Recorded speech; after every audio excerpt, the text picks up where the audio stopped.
You end up in 2004 going to TNA, November 2004. What led to you going there? Who did you talk to? What made you decide to go to TNA? I don't even. I know that I did. I did the Punisher.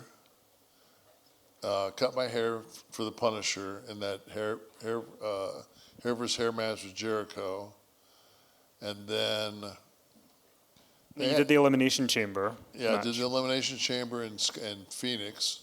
I brought my son and my wife because we lived there for 9 years. So I brought them with me, and I went and saw a neck specialist, and he said that my neck, I broke my neck twice, and he said I should get it fixed. So I thought, good time to get it fixed, you know. So I got my neck fixed, but I went ahead and shot the Punisher first. So I shot the Punisher movie, got my neck fixed, and I wasn't down more than maybe 3 weeks. And then I got a call to go do a movie called DOA in China.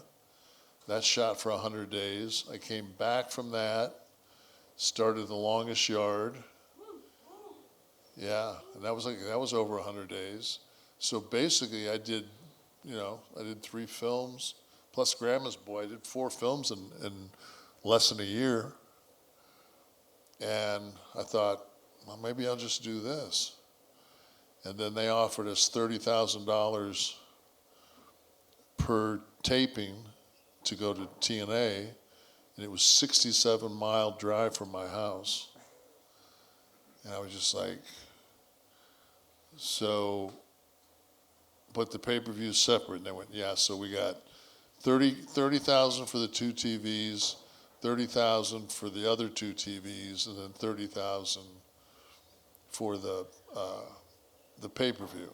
So Scott and I were making $90,000 for 5 days' work, and I was home every night. And I said, well, I can do that. And then they did that for, I don't know, we did that for maybe 16 months. Then they realized that they didn't get picked up. They finally got picked up by Spike, but by then it was too late. They were hemorrhaging money, so they asked us to restructure our deals, which once again made Scott say, F off. And I, being the good little worker bee that I am, decided that I could probably work 5 shots for $60,000. So I continued to make my money and do my paparazzi. And Well, I was going to say, because a lot of veteran guys came into TNA and it felt like they didn't really get involved properly. They kind of came in. But, you had that run where you said in 2006, you said you were the most profitable WWF champion of all time, but you wanted to kill the X Division. right. I mean, that's a great gimmick. Yeah. Did you come up with that? Did someone come up with that for you? I did. Because it fit the vanilla midget thing. So, and a lot of the vanilla midgets had siphoned back to there. But at the same time, though, God, they had like Jay Lethal. AJ was, like the X Division. They had Shelley. They had Sabin, like Austin Aries. The guys that they had in the X Division were the stars of today. So I didn't have a problem. I put them over. So they did favors for me. I did favors for them. I was a huge fan. I helped get Samoa Joe there. Yes. Yeah, he was one. I thought he was a great talent. In October 2009, when TNA signed Hogan, what did you think? Did you think he was going to be able to help the company? Did you see any warning signs? What was your thoughts when that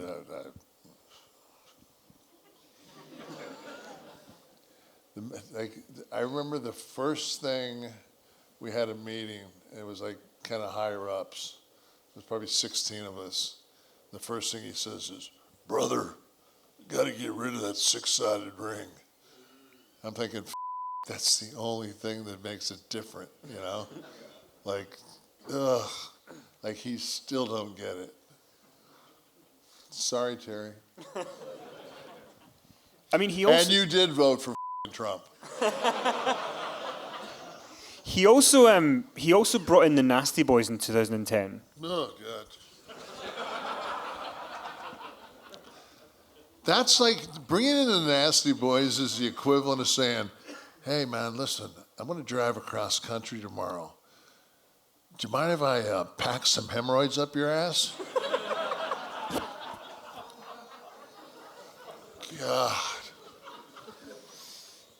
Not a big fan of the Nasty Boys. And They so, sued us. do you want to tell us that story? Yeah, well, maybe I can cliff note it. We were in Shreveport. We had a 6-man tag. It got all screwed up. It was Ming and Barbarian, Scott and I, and Jerry and Brian. And Kid was supposed to come down at the finish. But in Shreveport, like when you come out, you come out of the doors of the locker room, and then there's like a cement cinder block wall, and then you've got to take a left. So the agent never sent him. Because if you come out too far, then you're standing where the crowd can see, like over this hump. If you're standing behind that wall, you can be seen. So you got to be back, and then you've got to shoot around that wall. So agent doesn't send Kid, and now it's starting to get. And you got Barbarian and Ming out there, and it's starting. And it's the Nasty Boys and the Outsiders aren't pals. So I see Scott pick up a chair, and it's, I don't know if anybody will understand this reference. You know when you go bowling? Anybody been bowling? Mm-hmm. Do you know how they have those Brunswick plastic chairs at the bowling alley? They're like molded into one piece, and they've got those steel legs. They don't fold or anything. They're just it's a hard ass piece of plastic. Well, Scott grabs it by the ass end and tosses it so the back of the seat part's here, and he tosses it at Jerry like that, thinking that Jerry will see it coming. Well, they had the lighting system set where it was like halfway. If that was the railing, the lighting was dark. So Jerry was in a dark spot, and the chair just kind of came out of the light and hit Jerry right in the face. So, I mean, now Ming and Barbarian are starting to like throw some pretty live rounds in there, and so I slide out and I get a table. And I put the table up over my head, and as I turn, I see behind me Jerry like double fisting, like making he was shooting on Scott. And I threw the table towards Ming and Barb, and I said, guys, powder. And then they realized like, oh, and they looked and saw that it was getting out of control. And then I turned around and grabbed another chair and was going to whack, but Sags had already powdered. And Scott turned around, and Scott was just pouring blood. It knocked one of Scott's teeth out. So we were the last ones in the ring, and Sting was the main event. And I walked by Sting and grabbed his baseball bat and walked in the locker room. And the Nasty Boys were sitting in the locker room. And I guess Jerry was proud of himself. But I swung the bat at Brian at about 2 or 3 inches above his head on a cement wall. The bat hit right there. And I looked at Scott and I said, just give me the word, bro. And he says, nah, man, they think they're right.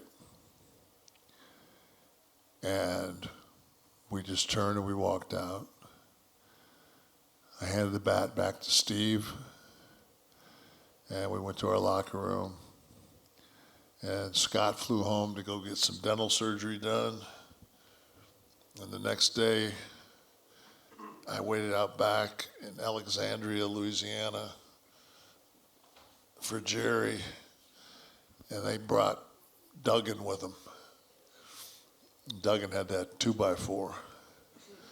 And I was standing there I was sitting on a car with a baseball bat in my hand.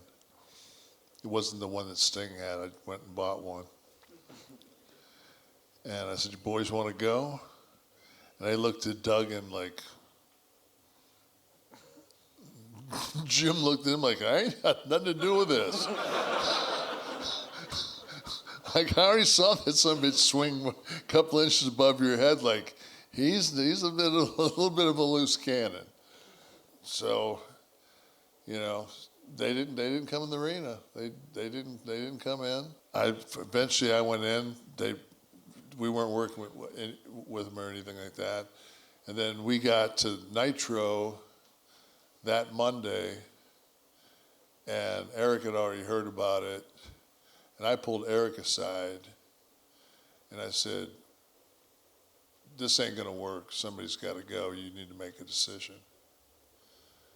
And Bischoff said, "They're gone." And I said, "Well, okay." And then Scott went, "No." He said, "I've known those guys. They got families. Like, no, we can't do that." So Scott saves them again, lets that go, and then they sued us for Jerry's neck because Scott hit him with a chair in Shreveport. And because I was in the match, so we had a deal in the first place when we first signed to leave Vince, that we were Turner and our deal was like our checks were signed by Ted Turner. Everybody else's were signed by some Sipey guy, but our checks were signed by Turner. So if we got sued, they picked up our legal fees. So when they sued us, we weren't getting. Long story short, the Nasty Boys were making $250,000, $300,000 a year, and I think Jerry's settlement was $135,000, and they fired them both.